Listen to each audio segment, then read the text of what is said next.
우리는 누군가로부터 배웠죠. 그리고 배우고 있고 또 앞으로도 배워갈 그러한 제자들입니다. 뿐만 아니라 우리는 누군가를 가르쳤고 또 가르치고 있고 그리고 앞으로도 가르쳐야 될 스승이죠. 그렇다면 우리는 누구냐? 모두가 다 제자요, 모두가 다 스승인 거예요. 그렇기 때문에 우리가 살면서 다른 사람들을 가르쳐 줄 것인가? 또 알려줄 것인가? 나는 스승이 아닌데 라고 생각하시는 분들이 분명히 계실 것 같아요. 절대 그렇지 않습니다. 오늘 주신 이 말씀은 여러분 개인에게 주시는 말씀이요. 여러분은 제자들이고 스승인 거예요. 그렇기 때문에 오늘 주신 말씀을 여러분의 말씀으로 받으시고 은혜를 경험하시기를 주님의 이름으로 축복합니다. 사도행전 8장 30절 31절의 말씀에 보면 에디오피아 내시가 선지자 이사야의 글을 읽습니다. 그런데 읽어도 모르는 거예요. 그럴 때 빌립이 그에게 묻습니다. 그 말을 읽고 당신이 깨닫느냐? 라고 물어요. 그러니까 이 에디오피아 내시가 뭐라고 합니까?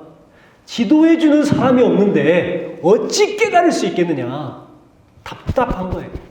지도해주는 사람이 없는데 어떻게 깨달을 수 있습니까? 저 모릅니다. 이렇게 말을 해요. 그러니까 빌립이 안타까워서 그의 마차에 올라서 그 이사야의 글을 해석해주고 알려줍니다. 빌립은 그에게 가르침을 주는 사람, 곧 스승이 되어주었습니다. 거기에서 끝난 것이 아니에요. 에디오피아 내시가 그 나라에 돌아가서 그 나라를 변화시켰습니다. 한 사람이 가르쳤더니 그 다른 사람이 그것을 배워서 한 나라를 변화시키는 것. 그렇기 때문에 스승은 중요한 것입니다. 여러분, 에디오피아라는 나라 여러분 아시죠? 세계에서 기독교를 국교로 가장 먼저 삼았던 나라가 에디오피아입니다. 9,300만 명 가운데에 대다수가 기독교인인 나라가 에디오피아죠. 또 아프리카에서 한국전쟁 때 한국에 파병했던 유일한 나라가 에디오피아입니다.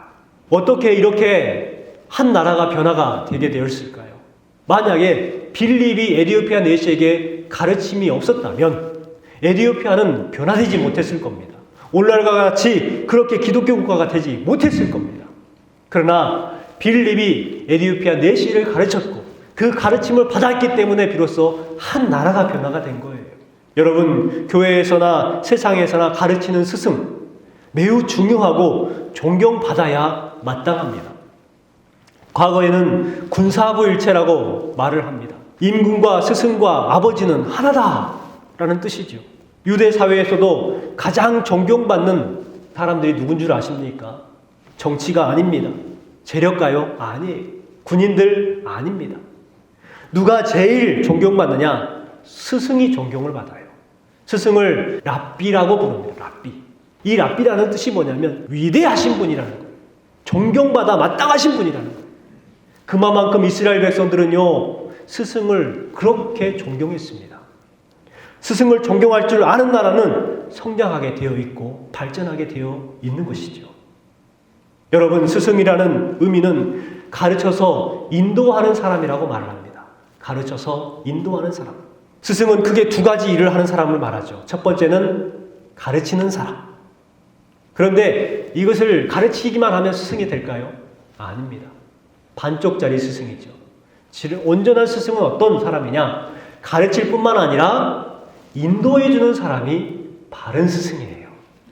그런데 우리 현실은 어떻습니까? 우리 현실 가운데 보면 선생님들을 그냥 깔아뭉개요. 선생님들의 권위를 상실해버렸습니다. 아이들이 선생님을 존경하지 않는데 어떻게 가르침을 받겠습니까? 그래서 한탄하는 말이 있습니다. 선생은 많으나 스승은 없다. 한탄하죠. 여러분, 우리 인생 가운데 세 가지 중요한 만남이 있습니다. 잘 알고 계실 거예요. 첫 번째 만남은 부모님과의 만남이죠. 그리고 두 번째 만남은 배우자를 만나는 게 중요합니다. 그리고 세 번째는요, 어떤 스승을 만나느냐? 매우 중요한 만남입니다. 이렇게 부모를 잘 만나고 또 배우자를 잘 만나고 스승을 잘 만나는 것, 이것은 매우 중요한 거예요. 한 여인의 이야기가 있습니다. 인생이 너무나 힘들고 불행했던 여인의 이야기입니다. 너무나도 가난한 집에 태어났고 아버지는 알코올 중독자입니다. 아버지는 그렇게 자신들을 학대했고 자신들을 버렸습니다. 그러다가 동생은 굶어 죽었고요. 자신은 굶주림 때문에 눈이 나빠져서 결국 두 눈이 실명되고 말았습니다. 그래서 인생을 비관하고 자살을 2번이나 하려고 했습니다. 그랬던 여인이 어느 날 절망 가운데에 한 사람을 만나게 돼요. 그 사람이 누구냐면 바바라 신부라는 사람을 만나게 됩니다. 이 신부는 그녀에게 주님의 사랑을 가르쳐 주었습니다. 그리고 다시금 소망을 갖게 했고 비로소 그녀가 회복되기 시작했어요. 결국 보스턴에 있는 맹인 학교에 이렇게 진학하게 되었습니다. 6년간 교육을 받고 나서 우등생으로 졸업을 했어요. 그렇게 있었는데 어떤 신문사에 의해서 눈 이식 수술을 받아가지고 비로소 새로운 눈을 뜨게 됐죠. 이 사람의 이름이 앤 설리번이라는 사람입니다. 어느 날 이런 소식이 들렸어요. 맹인이고 농하고 청각장애인인 한 아이를 가르칠 가정교사가 필요합니다. 그런데 아무도 안 가려고 하는 거예요. 그래서 앤 설리번이 그 아이를 가르치겠다고 그 가정으로 갔습니다. 최선을 다해서 가르쳤어요. 무려 48년 동안을 가르쳤습니다. 그 가르침을 받았던 그 아이의 이름이 누군 줄 아십니까? 바로 유명한 헬렌 켈러입니다. 이 인류의 소망의 등불이 되었던 위대한 헬렌 켈러가 바로 셀리번에 의해서 그렇게 교육을 받았다는 거예요. 바바라 신부를 이 셀리번이 만나지 못했다면, 바바라 신부가 그렇게 이 셀리번을 최선을 다해서 가르쳐주지 않았다면 셀리번도 없었을 것이요 헬렌 켈러도 없었을 것입니다. 아마 두 여인은 비참한 인생, 처절한 인생을 살다가 생을 마감해야 했을 것입니다. 그러나 한 스승을 만남을 통해서 그들의 변화의 역사가 일어나게 됐고 온 인류 가운데에 선한 영향력을 끼쳤던 여인들이 될 수가 있었던 것입니다. 여러분, 그렇습니다. 오늘 지금 이 시간에도 하나님께서 찾으시는 스승이 있는데 어떤 스승을 찾느냐? 영적인 스승을 찾고 계신다는 것을 우리는 기억해야 합니다. 오늘 주신 말씀을 통해서 하나님이 찾으시는 영적 스승은 어떤 모습이 되어야 하는가 한번 생각해 보는 시간이 되었으면 좋겠습니다. 다시 한번 여러분에게 말씀드립니다. 이 말씀은 스승, 나는 스승이 아니니까 나와 관련이 없어 라고 절대로 생각하면 안 됩니다. 바로 여러분 자신에게 주시는 말씀이에요. 여러분은요, 여러분 가정에서 여러분의 자녀에게 스승이고 또 주변에 있는 이웃들에게 가르쳐 줄 수 있는 스승이 될 수가 있는 거예요. 또 교회 안에서도 스승이 될 수가 있다는 것을 생각을 하고 오늘 주신 말씀을 들었으면 좋겠습니다. 첫 번째, 하나님이 찾으시는 영적 스승은 교사가 아니라 아버지가 되는 사람을 찾으셔요. 오늘 주신 말씀 18절에 보니까 이렇게 이야기를 합니다. 아들 디모데야, 이렇게 부릅니다. 그리고 선한 싸움을 싸워라, 이렇게 이야기하죠. 우리가 읽진 않았지만 1장 2절에 보면 뭐라고 시작을 합니까? 믿음 안에서 참 아들 된 디모데에게, 이렇게 말합니다. 계속해서 반복되고 있는 단어가 뭐예요? 아들입니다. 그런데 왜 공적인 서신에다가 아들 이렇게 할까요? 바로 바울 사도는 디모데를 향해서 아버지로서 아버지의 마음으로 그렇게 디모데에게 이야기를 하고 있는 것입니다. 아버지로서 아들에게 대하듯이 권면하고 힘을 주고 가르쳐주고 교훈하고 있는 거예요. 아버지의 마음으로 가르칠 수 있는 그러한 스승이 진짜 스승이 되는 것입니다. 아버지의 마음은 구체적으로 어떤 마음입니까? 사랑하는 마음이에요. 사랑하는 마음. 기다리는 마음이죠. 변하지가 않습니다. 늘 관심을 가져요. 아버지의 마음입니다. 다른 사람들을 가르칠 때도 이와 같은 아버지의 마음, 어머니의 마음으로 그렇게 가르치라라는 것입니다. 학교나 가정이나 또 신앙, 그 어느 교육이든지 가장 중요한 본질은 사랑이죠. 사랑이 없으면 교육은요, 묵음이 건조한 것이죠. 세상에 스승이 많습니다. 또 영적 지도자도 많습니다. 그런데 현실은 참 어둡습니다. 그래서 사도 바울은 이렇게 말을 하죠.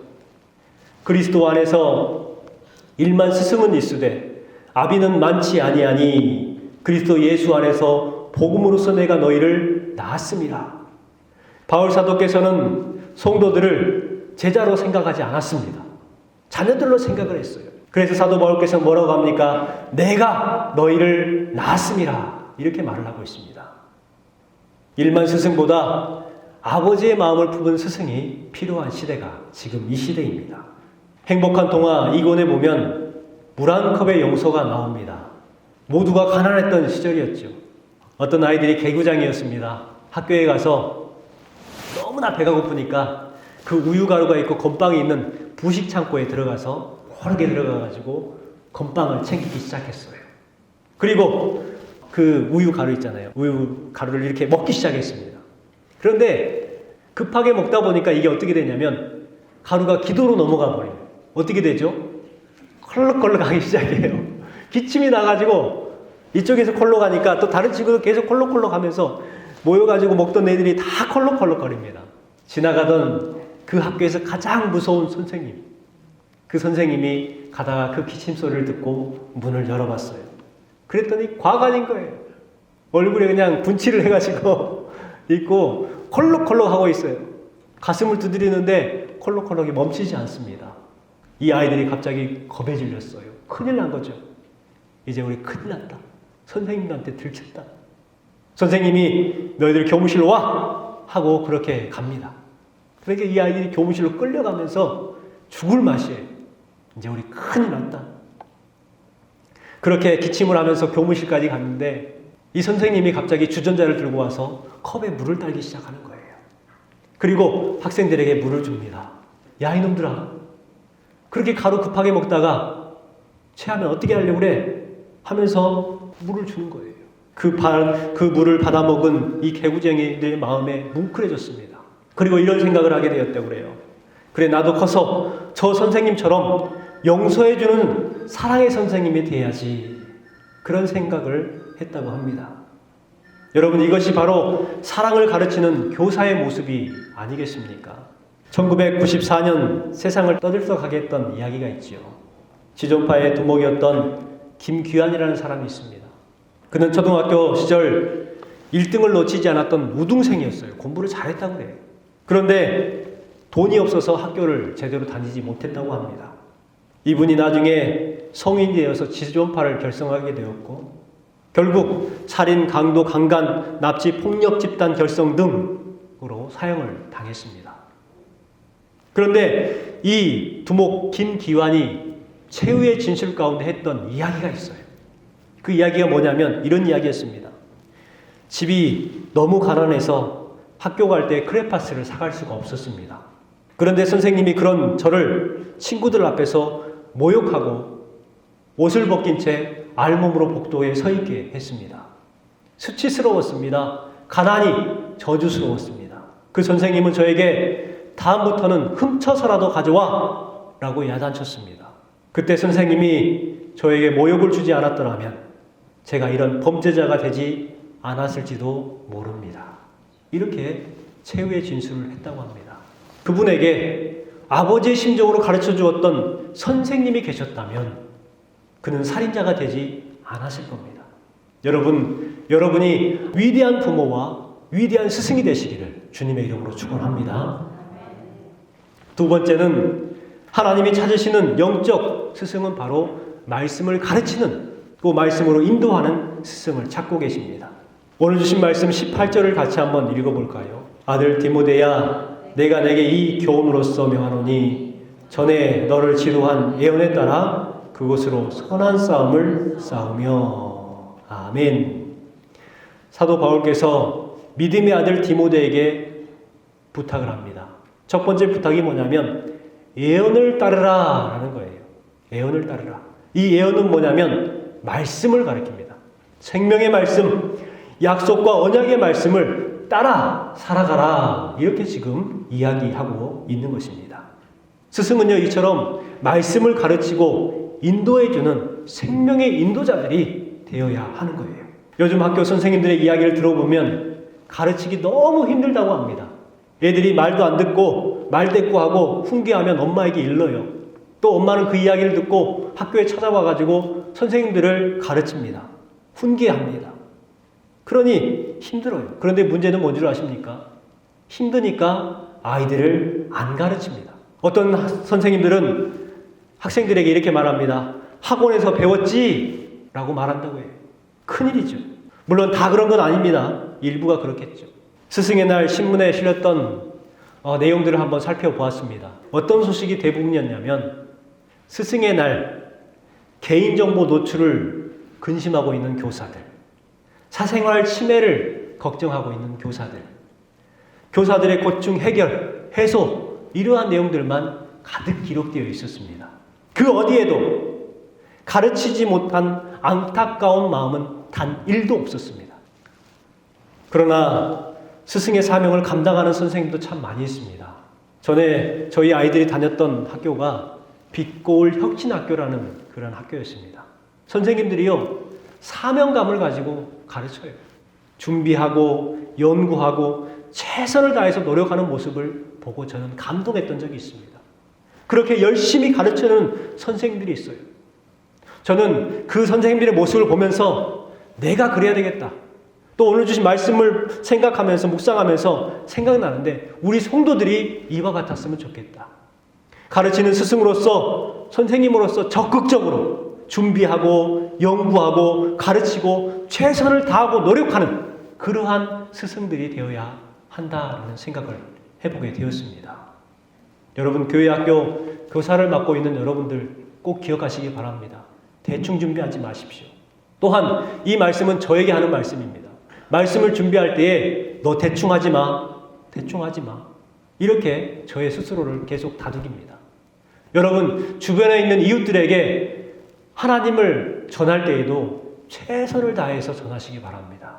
여러분 자녀들에게도 하나님의 말씀을 전할 때에 최선을 다해서 준비하여 가르쳐 주시기 바랍니다. 대충 말하지 마시고 생각나는 대로 말하지 마시고 그러다가 말 실수하지 마시고 최선을 다해서 준비를 하는 거예요. 그러면 결국은요, 열매를 맺게 되어 있는 것입니다. 사도 바울께서 그렇게 디모데에게 최선을 다해서 가르쳐 주었어요. 그리고 자신 있게 말합니다. 너는 말씀대로 선한 싸움을 싸워라. 이렇게 이야기를 하고 있습니다. 일만 스승은 있으되 아버지는 너무 찾기 힘든 이 시대 가운데 우리는 어떠한 사람들이 되어야 됩니까? 아버지의 마음을 갖는, 그래서 사랑으로 양육하고 돕고 베풀어 줄 수 있는 그러한 스승, 이웃들에게 본을 보이는 스승이 되어야 될 줄 믿습니다. 세 번째, 믿음과 선한 양심을 가르쳐야 합니다. 19절 말씀을 같이 읽겠습니다. 믿음과 착한 양심을 가지라.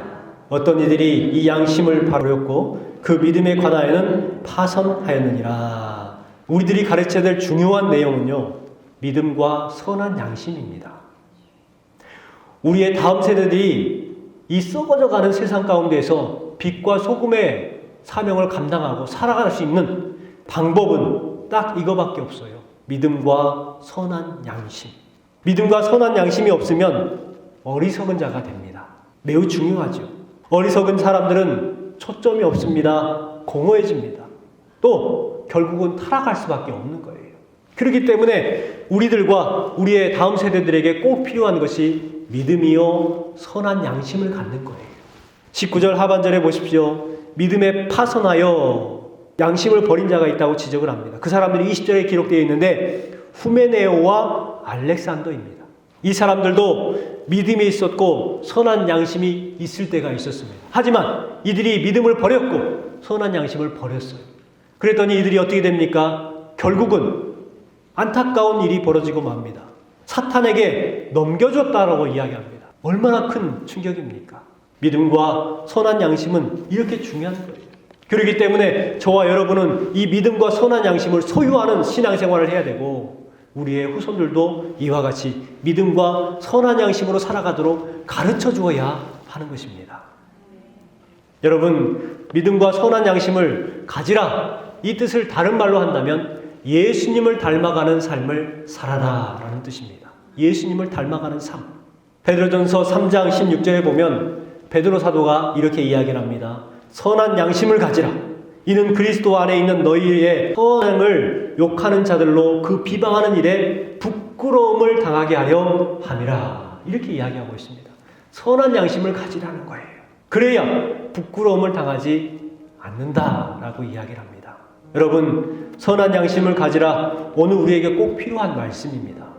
믿음과 선한 양심을 가지고 있으면 타락하지 않습니다. 두려워하지 않습니다. 절망하지 않습니다. 환경을 이겨낼 수 있는 힘이 바로 믿음과 선한 양심에 있는 것입니다. 결국 승리하게 되는 것이죠. 선한 양심을 팔아버리는 성도들은요, 결국 세상의 조롱거리가 될 수밖에 없어요. 크리스찬들이 매스컴에 오르내리면서 부정적인 소식을 전할 때가 있습니다. 그들은 왜 그렇게 되었을까요? 바로 선한 양심을 버렸기 때문에 그렇습니다. 여러분, 오늘 말씀을 기억하십시오. 하나님께서 찾으시는 영적 스승, 바로 아버지의 마음을 가진 스승이요, 생명의 말씀을 가르치는 스승이요, 믿음과 선한 양심으로 살아가고 가르치는 스승이 바로 하나님께서 찾으시는 영적 스승이라는 것을 기억하시기 바랍니다. 그리고 저와 여러분이 그 영적 스승이 되기를 원하시는 하나님의 마음을 기억하시고 영적 스승의 삶을 살아내주시는 저와 여러분 되시기를 주님의 이름으로 축원합니다.